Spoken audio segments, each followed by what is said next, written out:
It's the projection, for your development is very complicated. Maybe also, Hilde, you can answer this question because you are into the regulatory process. You had this discussion with Nadia, and maybe you can react also on this comment, or maybe Aline afterwards. Yes. Well, I think you addressed an important point that if you are on the right side of the regulatory or the legislation, you should try to use that in your favor. And in Pronova, we have tried to address that. There are a lot of environmental pollutants in omega-3, like brominated flame retardant, PCBs, dioxins. And as we treat patients, we have to be very careful not to add something toxic to the patient. So we remove that by, and we then developed a special technology. We call it a stripping technology. It's not what you would think was stripping, but we stripped away. And we remove the environmental pollutants. And we try to address that as a barrier to entry for other omega-3 producers, because it's important. It's important for human health and the environment, and it gives us sort of an additional thing that we can talk to our regulators about. Good.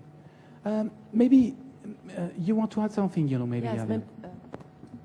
Yes, maybe I would add something to what Freddie said. And when you are looking for investors, the VCs are mainly the VCs when you are on a very early stage. Which is not necessarily the best solution, but it is the most common solution. And you are looking for money, huge money or a little bit of money, but money. And one thing is very important is an investment fund is not only here to bring you money. There is another kind of money, which is the smart money. For instance, how to deal with the complexity of law, how to choose where I will put my headquarters, what are the regulations of your business, how can we deal with that?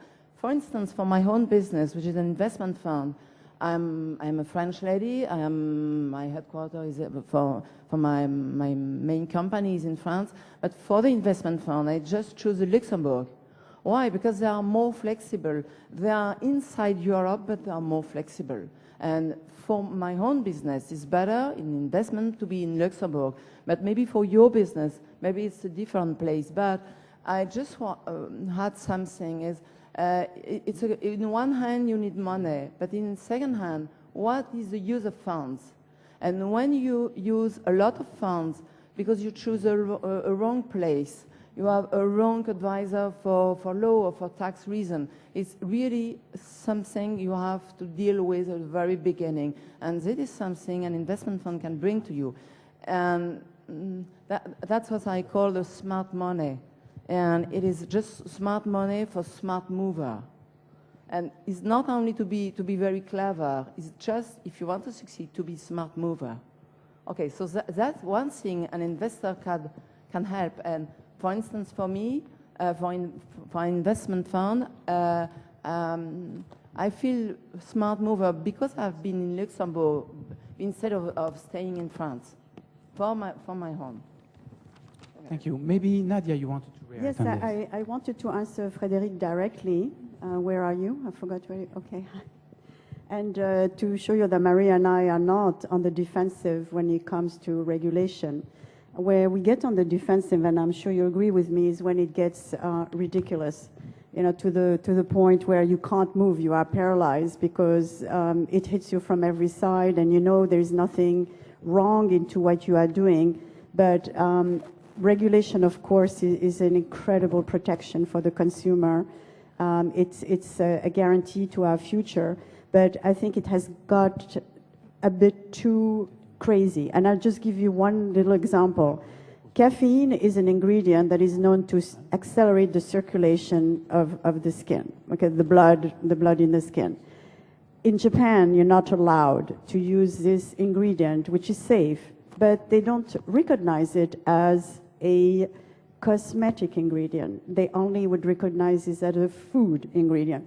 So I have to reformulate one product, every product that has caffeine in it, which is good for cellulite and good for dark circle around the eyes, etc., just to satisfy Japan. Do you know the cost that it is to have one product for one country when you have 83 countries?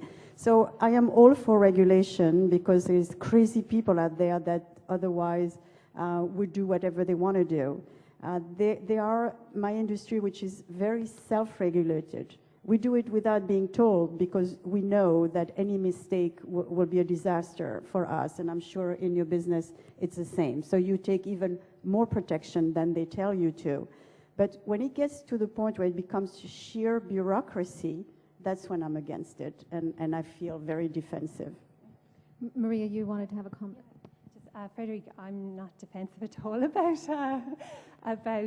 regulation, especially with regards to health claims and food, which is my area, because I believe in the long run, if companies invest in the research and like all stages of research from characterization of your bioactives and human dietary intervention studies, then in the long run your product will have more value.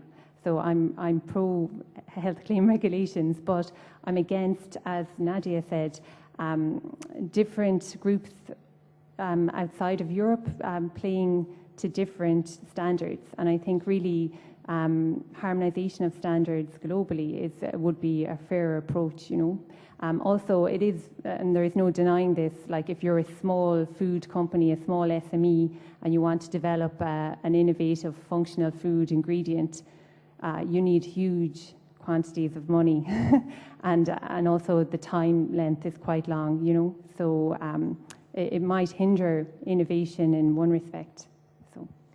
So we'd like to go back to our idea of getting a panelist to ask another panelist a question. Hilda, if you could take the mic and perhaps ask one of the panelists a question. Yes. Okay, I'll ask Cynthia.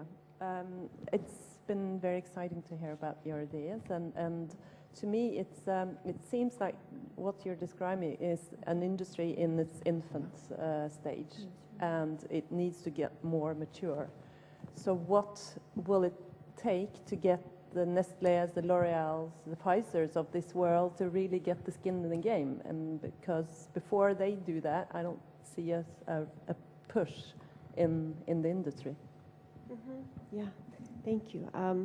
Yeah, I think for my experience specifically is that big companies like that find that we're too early stage and they don't want to invest in us at this stage because they've been burned so many times and they're too scared of that. So they'd rather wait until we have something more developed to then get it from us. You know? So you're all alone for some time to come. Yeah. Well, there's two of them. There was a question in the audience just here, right behind you. Can you state your name and ask a question? The gentleman with in the white. Yeah. Mr. Alistair? Yeah.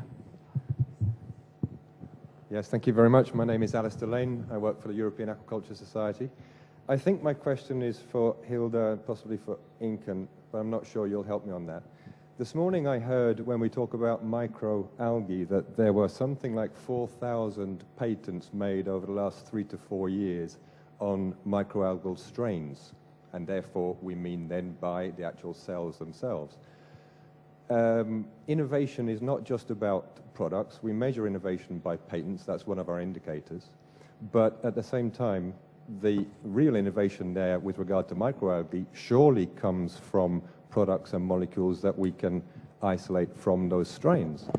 If we're protecting strains, which means that nobody else can get their hands on them, isn't that kind of shooting ourselves in the foot with regard to the critical mass that we need to actually get the blue biotech area moving? Should I? Well, we had a discussion earlier today about patents, and I think it's crucial because no company or investor will invest before they have patents. But we also need to accumulate knowledge and not reinvent the wheel too many times. So, and it's a very difficult balance. to me, to discover an organism is not the same as to invent the use or how you can use the product.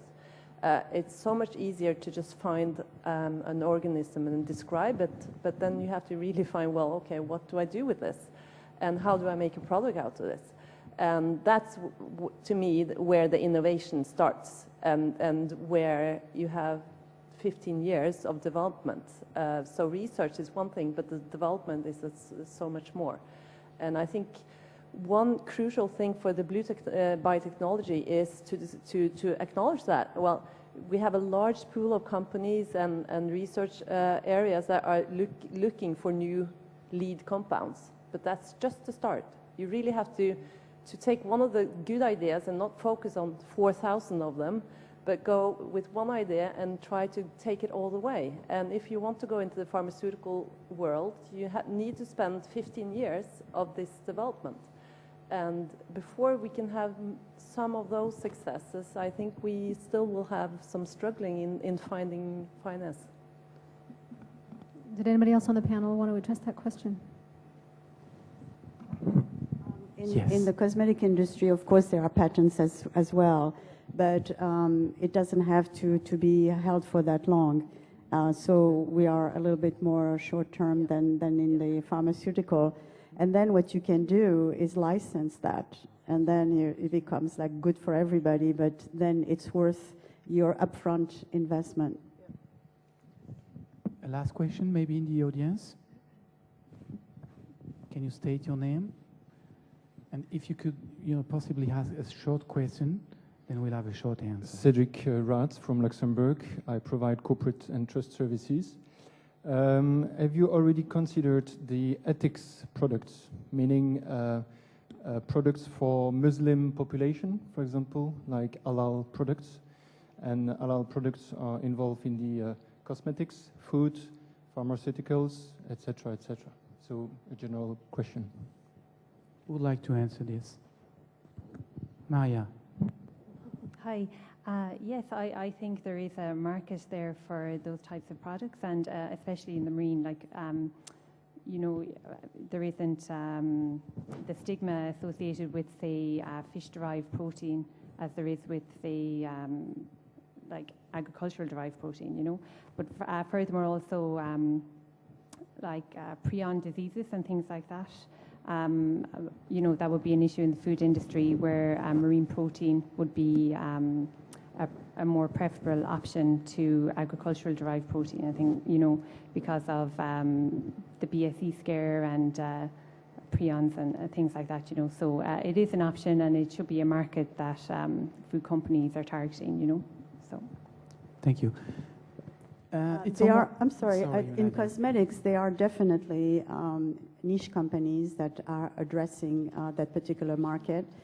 In the food supplement also, I mean, they, instead of having pork bellies, to be the wrapper of the gélule and everything that you intake, they replace it with celluloid, for example. So there is a lot of application addressing that particular market. But in my particular company, no. It's